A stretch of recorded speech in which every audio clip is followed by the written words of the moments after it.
Donc mon propos c'est son regard, essentiellement. Je le dépose sous forme de, je vais dire, de grands traits qui sont des ombrés, qui sont d'une certaine façon le dessin qui est simplement mis en place. C'est très difficile d'identifier quelqu'un uniquement à son regard, à la partie du visage très resserrée. On associe la personnalité de quelqu'un à l'ensemble de son comportement, de son attitude, son habillement.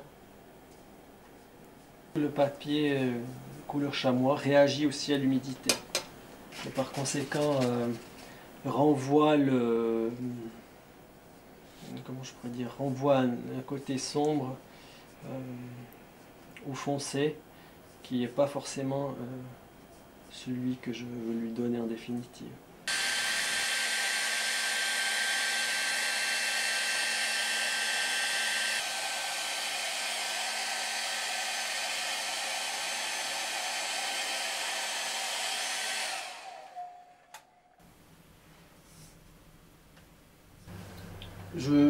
Je me dirais que je me fixe d'abord sur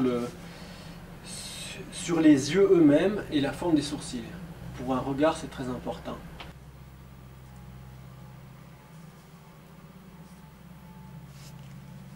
À partir du regard, je déploie le reste du visage autour, puisque c'est ce que je veux faire sortir, c'est les yeux.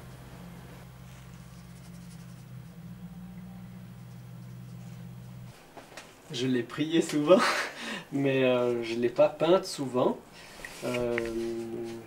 J'ai réalisé un de ses portraits récemment à l'encre et à la peinture.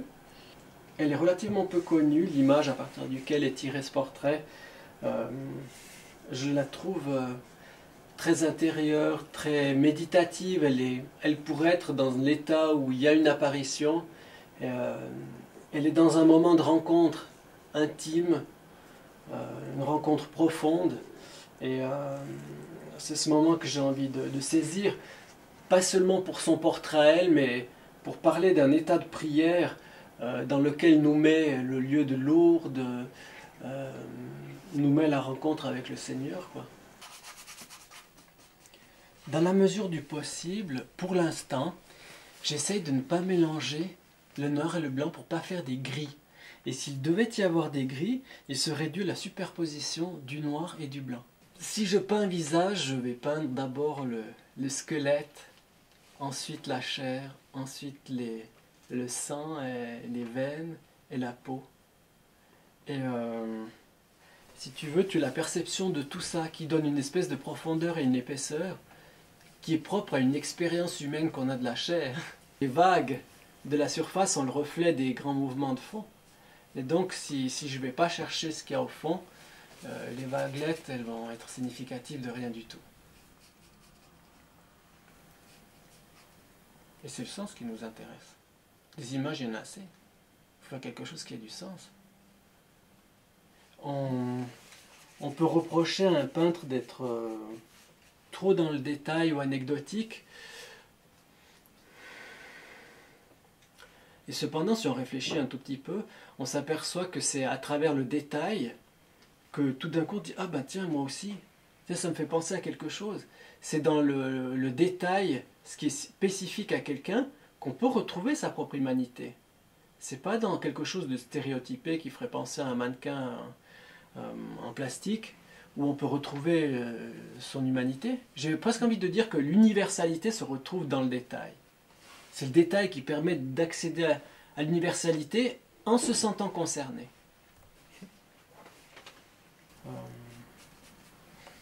Je pense que l'artiste qui donne, qui ne se contente pas de faire juste des concepts, il est forcément un révélateur.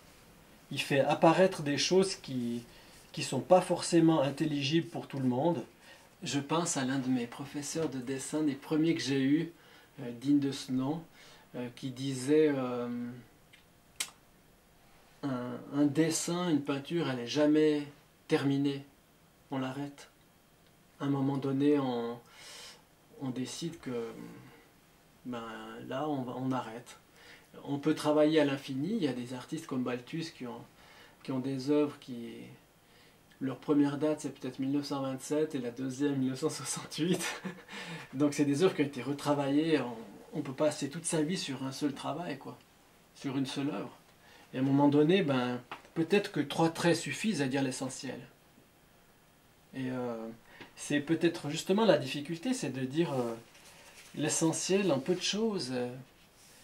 C'est de dire l'ouverture du cœur avec les yeux fermés. Dire une disponibilité avec rien. Puisque, la pauvreté et l'humilité, c'est ça. C'est peu, mais tellement présent, tellement habité.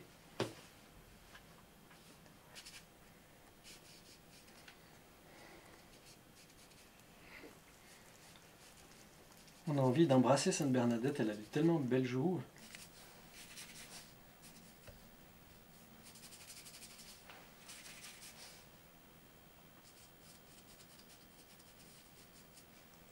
C'est bien qu'une œuvre repose quelques jours, voire quelques heures, sans qu'on ait posé les yeux dessus. Parce que si on est tout le temps dessus, on n'a plus le recul nécessaire, et on voit plus ce qui est bien et ce qui ne l'est pas. Et puis à un moment donné, on dirait que les choses s'imposent d'elles-mêmes. Il y a ce qu'on a envie de poser dans l'œuvre, puis il y a ce que l'œuvre, il y a ce qui émerge qu'on n'avait pas calculé.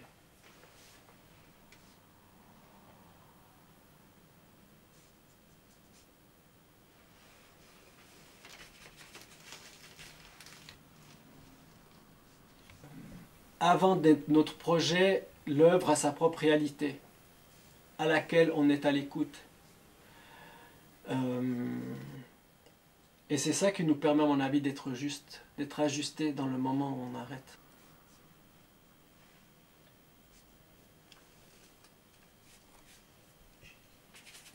Il y a eu des successions, il y a eu une histoire avec Lourdes. C'est vrai que on n'entre pas, j'allais dire, dans le mystère de Lourdes sans y être relié, sans y demeurer attaché durablement. Puis c'est souvent aussi, peut-être dans la tradition familiale, un lieu vraiment très privilégié où on invoque la Sainte Vierge, où le visage de Marie, sa spiritualité, c'est quelque chose auquel les gens sont très attachés. Il y a cette simplicité aussi dans la foi des gens de cette région qui donne un attachement particulier à la Vierge. Et dans mon enfance, dans ma jeunesse, j'ai toujours prié le chapelet avec mes parents le soir, donc c'était la prière familiale. Donc c'est assez naturellement qu'on aboutit à Lourdes en définitive.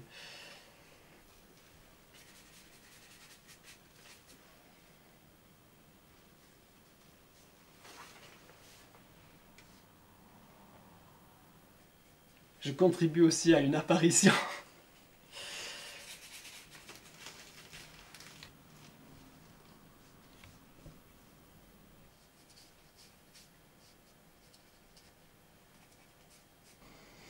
Oui, la question pour moi c'est, est-ce que je dois rajouter du blanc? Est-ce que c'est utile ou est-ce que ça ne l'est? Ou est-ce que ça péjore l'œuvre? C'est la question que je vais devoir me poser. Parce que là, il y a presque tout d'elle. En même temps, c'est du papier. Puis, il advient ce qu'il a dit. C'est du papier, mais c'est aussi du temps, c'est aussi du...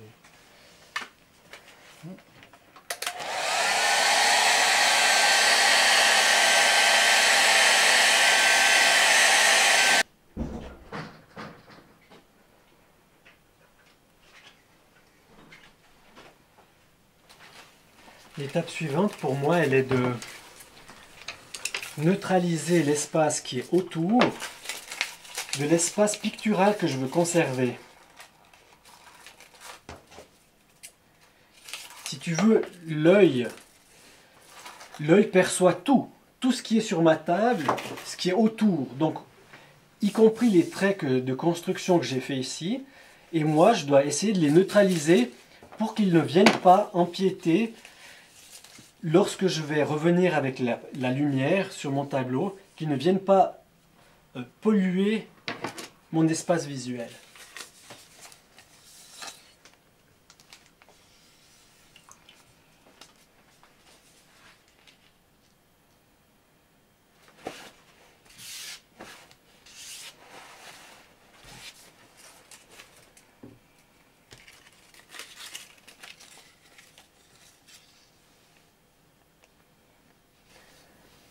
Dans un premier temps, je vais commencer avec des jus blancs. Je ne mélange pas le noir et le blanc. Je reste uniquement dans les blancs pour être un apport de lumière. J'allais dire un petit peu à l'image de la sculpture, où l'obscurité est donnée par les creux et la lumière vient caresser les saillies, les formes qui ressortent.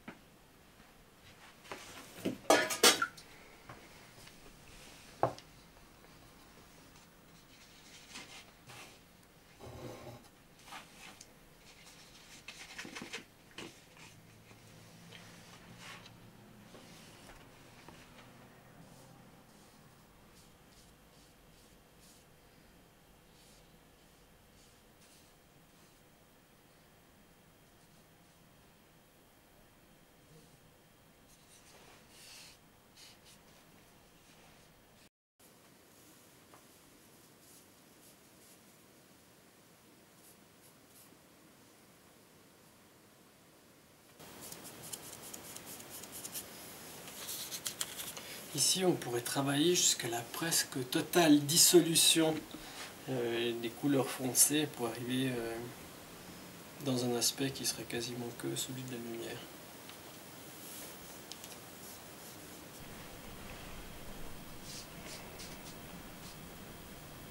J'avais fait le portrait de quelqu'un une fois, il y a eu sur le trajet de ce portrait 3 personnes que je connaissais qui n'avaient rien à voir. C'est très étonnant. C'est vraiment comme des apparitions furtives comme ça. Quand je regarde quelqu'un, je me demande toujours comment je pourrais, quelle couleur je mélangerais pour tenir cette peau. Je ne la pose pas de façon intellectuelle, ça se fait automatiquement. Donc c'est une déformation professionnelle.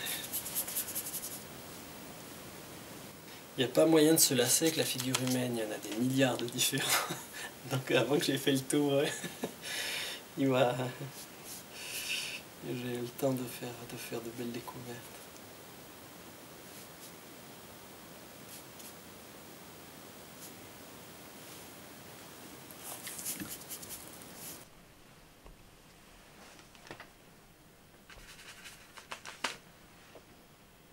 On entre en peinture comme on entre en religion. Donc c'est un appel profond. Et comme dans toute vie mystique, il y a des moments de désert aussi. Et il y a des jours qui sont porteurs, puis d'autres moins. Et je pense que les jours qui sont peut-être pas très porteurs, le fait d'avoir travaillé quand même, permet qu'il y a d'autres jours qui se libèrent, ou grâce à tout l'effort qui s'est fait à un moment donné, peut-être d'analyse, du volume, de la forme, de la couleur, fait que ces 3 jours qui ont été, semble-t-il, inféconds, il a fallu redémonter en termes de modelage ce qui a été fait, tout d'un coup ça semble tout facile le 4e jour parce que ça a mijoté, ça a fermenté, ça a décanté en nous les jours d'avant.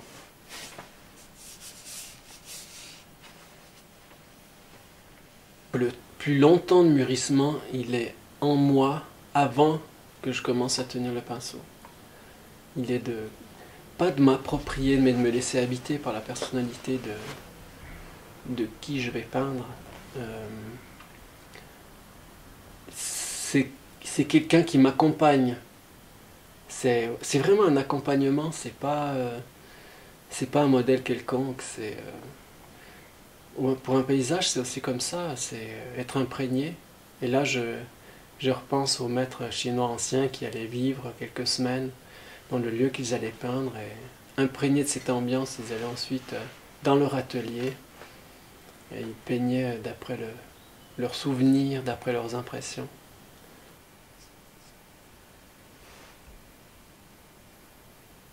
C'est en tout cas un état de recueillement, ça certainement. J'ai presque envie de dire, c'est presque un état de recueillement permanent qui peut être parfois difficile à vivre pour nos proches.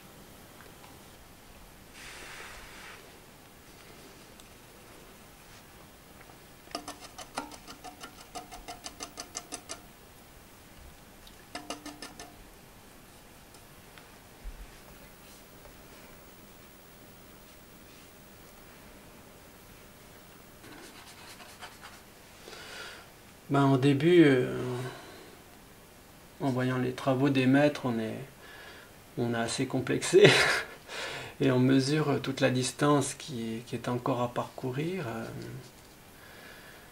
Et je dirais qu'avec l'expérience, avec le temps où l'on peint, on entre dans une démarche qui n'est plus tellement comparative.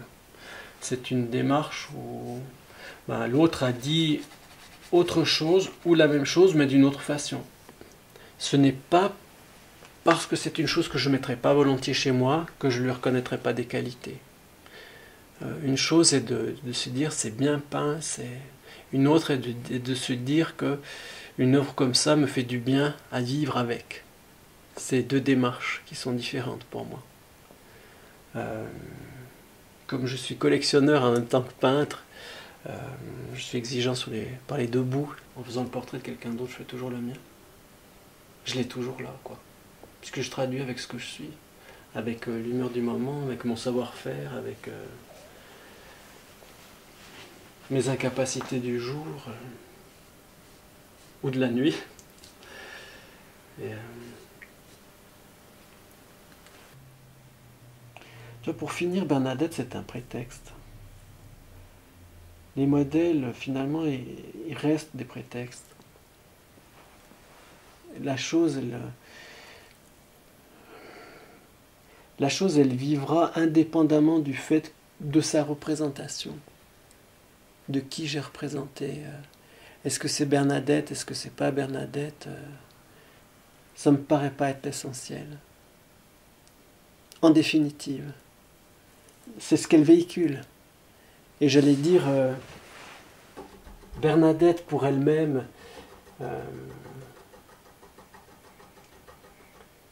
je ne veux pas lui faire des misères, mais en elle-même, elle est pas intéressante.